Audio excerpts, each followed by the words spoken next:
Assalamualaikum warahmatullahi wabarakatuh. Di sini saya akan menjelaskan proses manufaktur, proses pembuatan kaliper 2 piston. Ya, di sini ada data diri saya, yaitu nama saya Muhammad Januar Avatar, NIM saya 2341622622621161 dari kelas TI 23G, dan ada dosen pengampu saya Fatur Rahman, sarjana pendidikan magister teknik. Selanjutnya yaitu ada apa sih kaliper 2 piston itu.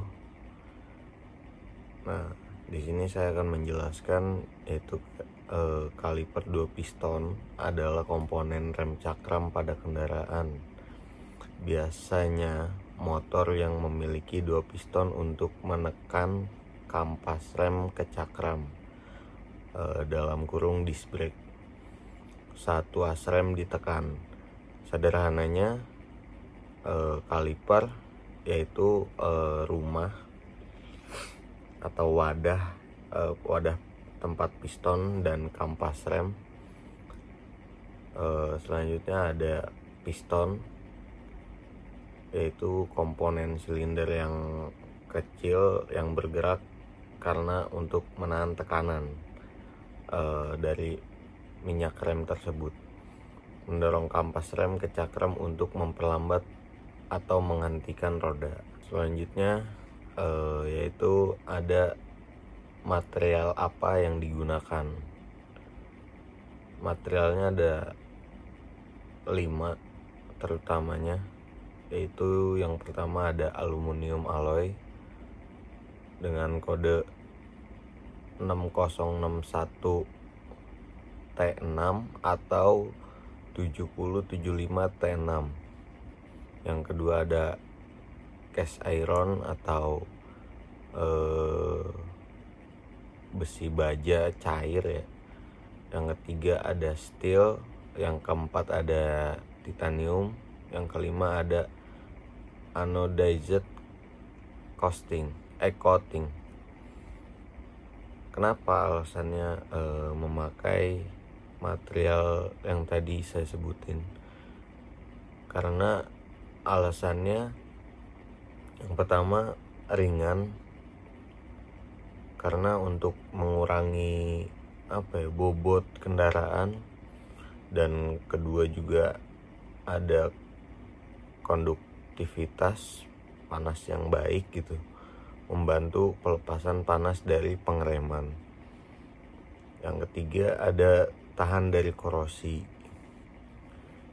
Itulah alasannya. Selanjutnya ada tahapan proses produksi. Itu ada 8 tahapan. Yang pertama itu ada desain dan perancangan. Kedua ada pemilihan material. Ketiga ada proses pengecoran atau forging. Yang keempat ada heat treatment. Yang kelima ada machining. Keenam pengujian kualitas atau quality control. Yang ketujuh ada anodizing atau surface coating. Yang kedelapan perakitan dalam kurung assembling. Oke, di sini saya akan menjelaskan tahapan yang pertama, yaitu desain dan perancangan. Alat yang pertama yang dipakai itu ada AutoCAD atau Computer Aided Design untuk membuat 3D kaliper.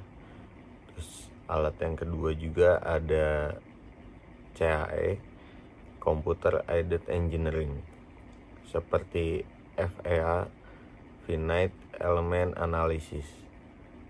Tujuannya untuk apa? Tujuannya untuk memastikan bahwa komponen tersebut mampu menjalankan fungsinya secara optimal dalam sistem pengereman kendaraan dengan memperhatikan aspek teknis, keamanan, efisiensi, dan estetika. Selanjutnya ada pemilihan material. Yang pertama itu alatnya itu ada spektrometer. Yang kedua ada universal testing mesin. Yang ketiga ada hardness tester. Keempat thermal conductivity meter. Yang kelima ada density testing equipment. Yang keenam ada corrosion testing. Yang ketujuh ada metallurgical microscope. Yang kedelapan ada material selection software.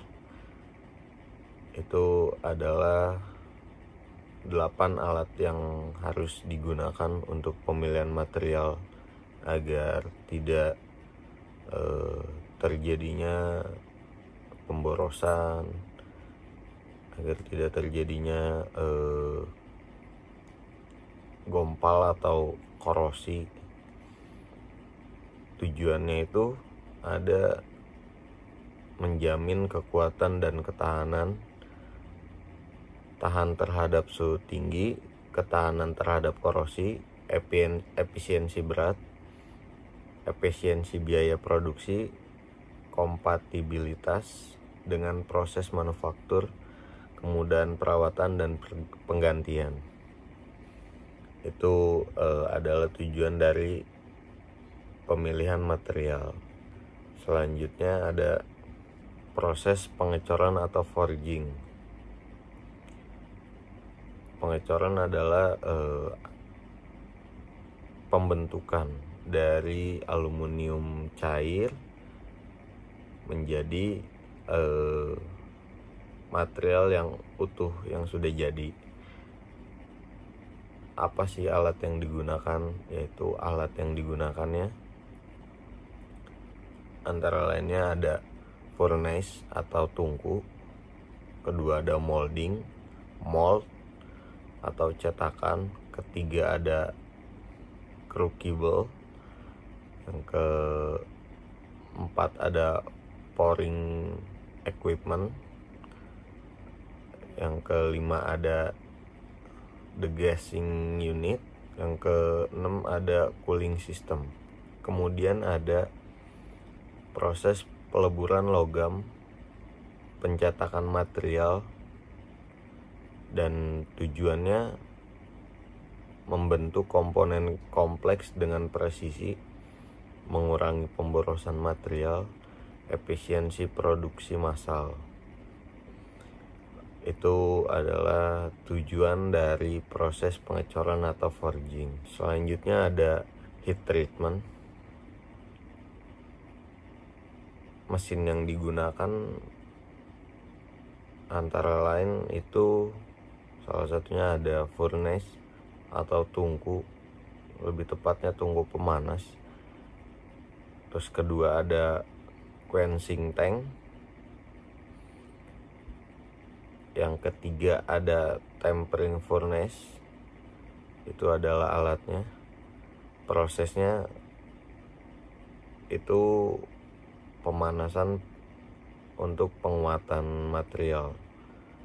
Tujuannya untuk meningkatkan kekuatan, kekerasan, dan ketahanan aus material kaliper, serta memperbaiki struktur mikro setelah proses pengecoran atau forging.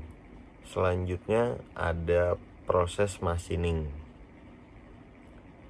Apa saja alat yang digunakan untuk proses machining? Yaitu ada CNC milling, CNC lathe, ada drilling tapping, reaming, grinding, sama deburring. Prosesnya untuk apa? Prosesnya untuk melubangi, membuat alur, membuat drat, merapikan yang tajam, merapikan pinggir-pinggir yang selesai diisi NC, yang selesai dibubut, dibolongin, itu supaya tidak tajam, tidak mengenai tangan si operator.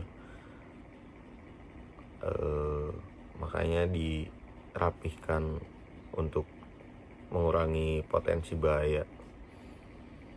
Tujuannya yaitu untuk membentuk dan menyempurnakan komponen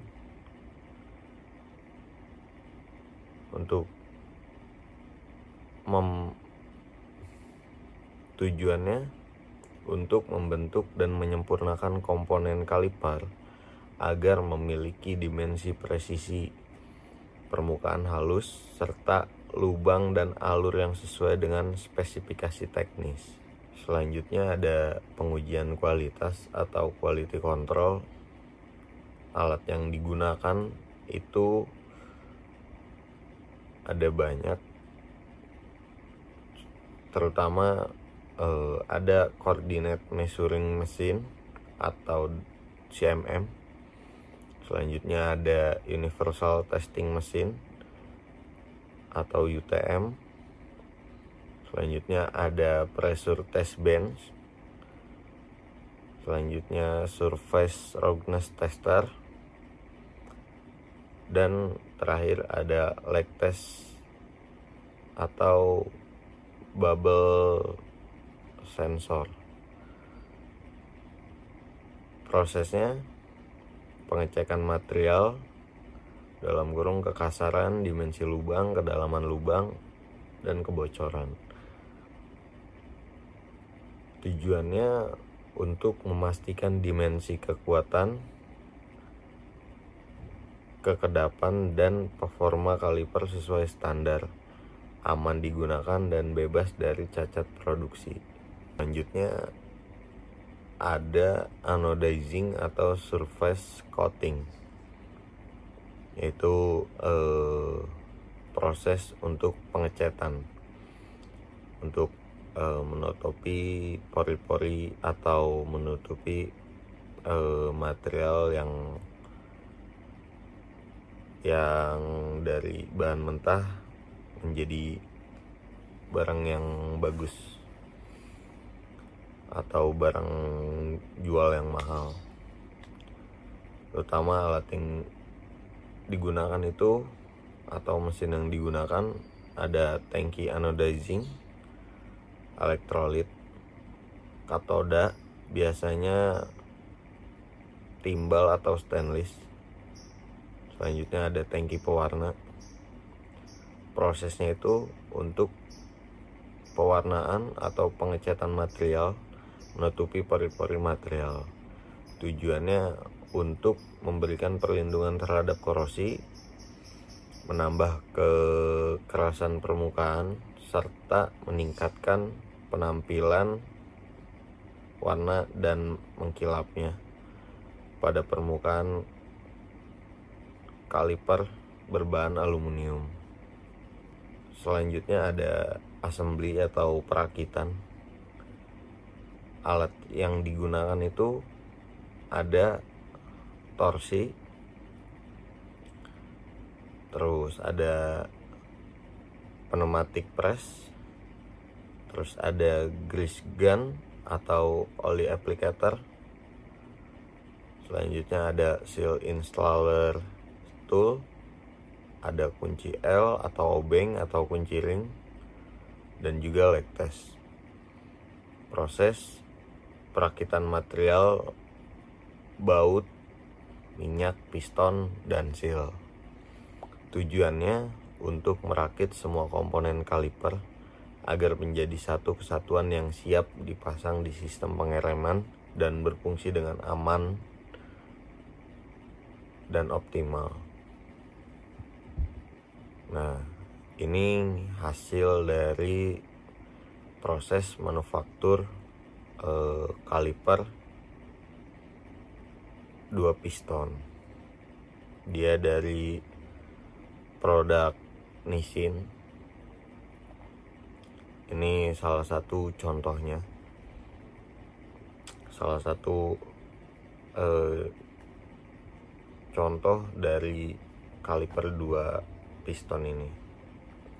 Kesimpulannya, pembuatan kaliper 2 piston meliputi desain AutoCAD, pemilihan material, proses CNC, proses CNC machining, pengeboran saluran hidrolik, pemasangan piston dan seal, lalu pengujian tekanan. Hasil akhir kaliper presisi dengan performa pengereman optimal.